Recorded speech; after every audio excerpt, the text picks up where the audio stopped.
Hello, hello, hello. Welcome back. It's Quinn with PTSD While Black, and this is a special live recording that I'm doing to hopefully help a lot of people out. Ignore the clutter. I have been living today. um, what I wanted to talk about was kind of merge the worlds of magic and mystery, as well as um, a little bit of psychology. Really, that's all that magic is psychology. Hate to tell you that, you're doing it on yourself. But what I wanted to talk about was having an ability to decrease or increase a desire for something. In this case today, we're going to focus on decreasing a desire, particularly for a person. That's me. I want you to decrease your desire to be obsessed with me. And if we do this right, cool, people will leave me the hell alone. And if not, meh, oh well. People may still do what they're going to do. So, just a little bit of a background. We'll talk about the magic part of it. Um, and this is spiritual magic, not just stage magic. But when you go to a practitioner for a love spell, if you're trying to change another person's will and that person has no inkling, interest, or awareness of you, there's a good chance that the spell will reverse and it turns into you being obsessed about the person versus them being obsessed about you. And I'm speaking on this because a lot of tarot readers from various platforms have been giving that kind of a message about things for my sign, that people are obsessed with me, and they really don't want to be obsessed with me, but they can't help but check out my social media and see what I'm going to do next. And I'm boring. I'm like over here eating my raisin bran in the morning, like, what's up? Not even looking at you, not even thinking about you, not even paying any attention to you whatsoever. But there are people who are like, did she notice? Will she pay attention to this? Will she beg for me? And it's like, no, but obviously I'm seeing that people are putting forward some effort. I'm noticing that somebody had to have dropped a load of money on silencing people and on getting people to participate in gang stalking and to participate in paying off tarot readers to read a certain kind of way, or to not read for a day or two, or to pay off magic practitioners to be able to work these spells.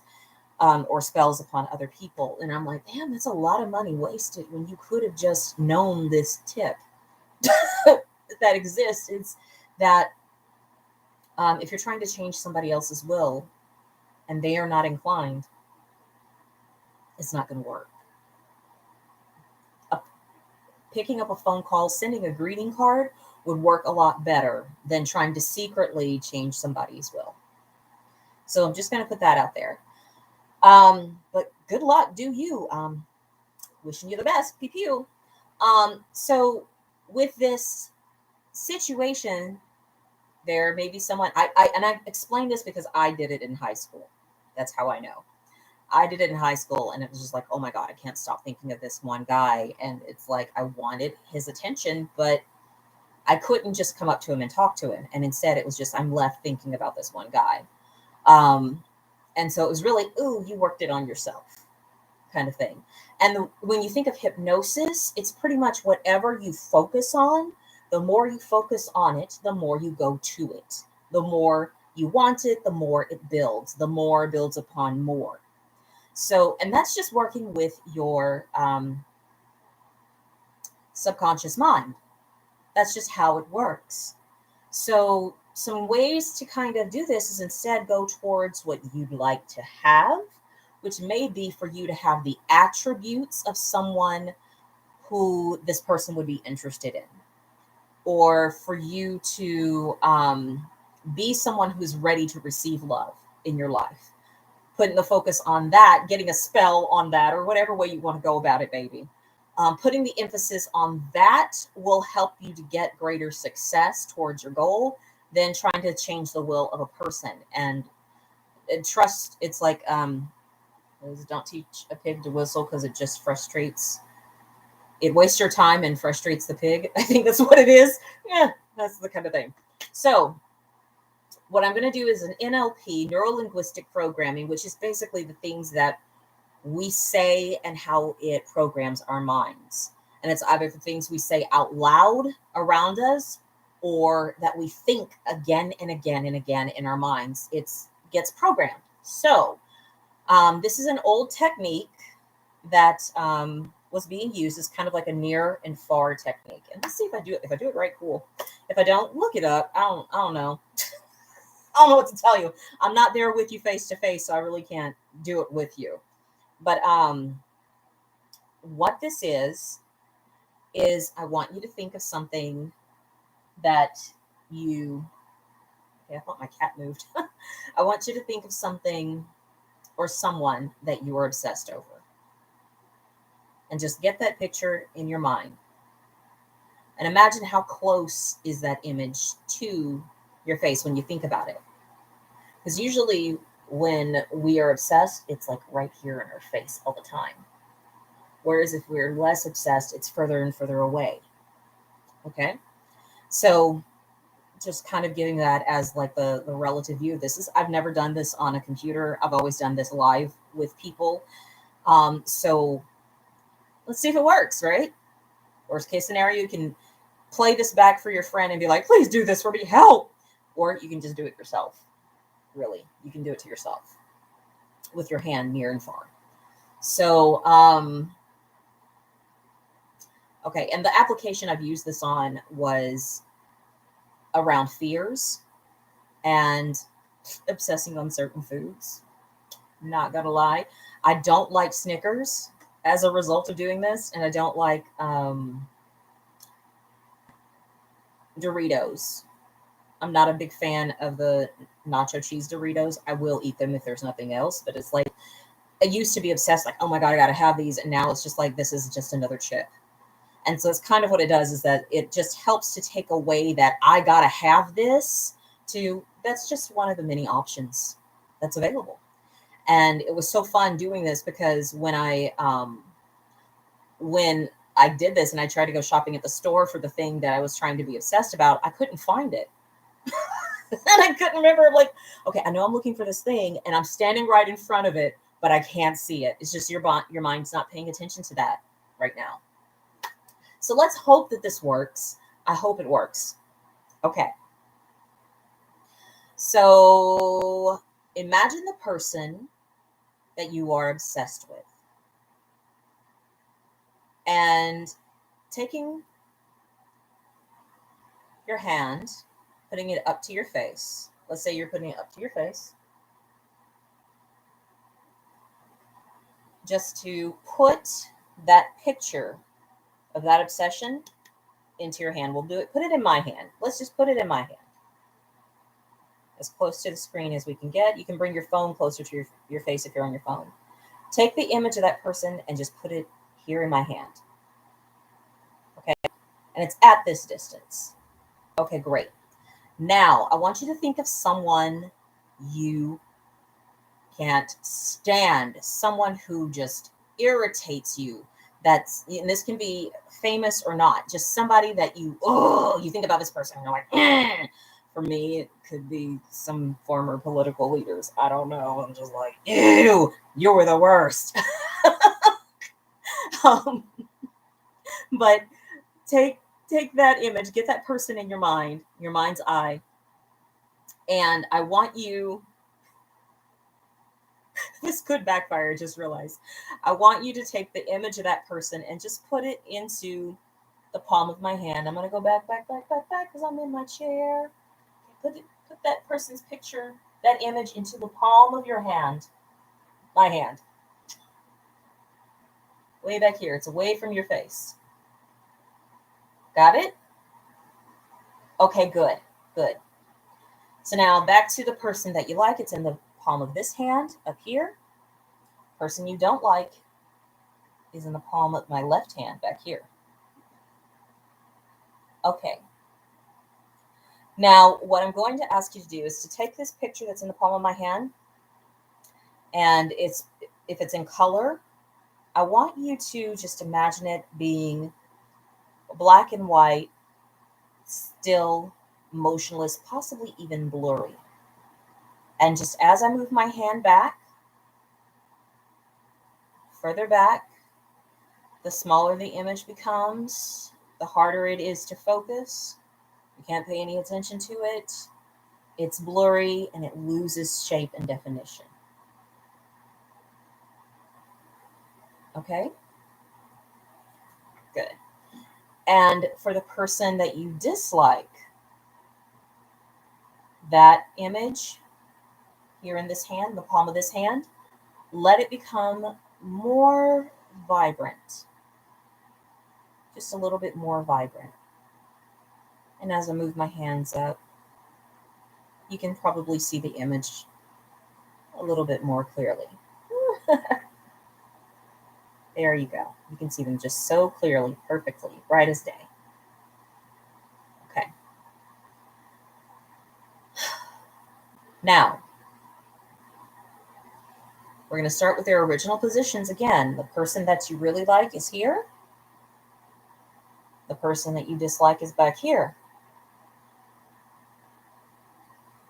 Now we're just going to switch the positions where the person that you do like becomes blurry and hard to recognize, and the person that you dislike becomes more vibrant.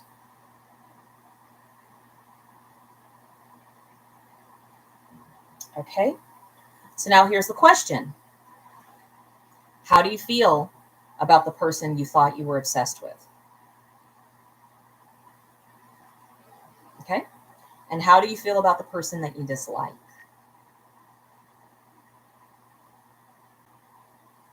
Okay, so hopefully you can repeat this exercise a little bit more, just recognizing the blurrier, the harder it is to see the picture, the less association there is to liking or desiring that person. And the sharper the focus, the more it is you'll desire the other thing. So hate to tell you, yes, I know I chose Donald Trump for myself because I have a hard time liking that man, but I recognize he's a human being who has needs, who has feelings, and who's made several mistakes, just like the rest of us. So I want to be able to view him with less of a feeling of disgust. And so that's kind of the personality that I went with and for the but you're able to just do this, and you can do this with your own hand in front of your face, where it's the person that I'll use the same stinking hands. Okay. So it's the person that you really like is right here, and they move further and further away, and the person that you dislike starts to come closer.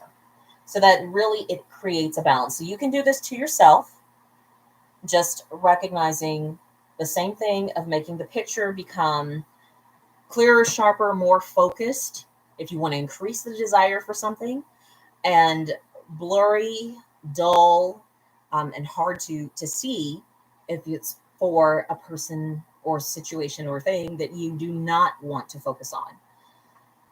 But I hope somebody finds that helpful because, yeah, a lot of the tarot readings that I've been following, it's that some people have done so much magic to try to get someone to love them that they've become obsessed with a person and they don't even want to be obsessed anymore and they just can't help it. So I thought that I would just put this little tip out there because if you don't stop the obsession, if you don't stop the jealousy or the hate or the gotta get it, the controlling, if you don't stop it, you're going to put your life in ruin. Like I'm listening to some of these readings and I'm like, oh, this is so sad, to where people may go insane. People may end up in jail. People may have car accidents. It's really, really sad. And I'd like to offer this as just an alternative to going nuts. Yeah. So I hope this helps somebody out there.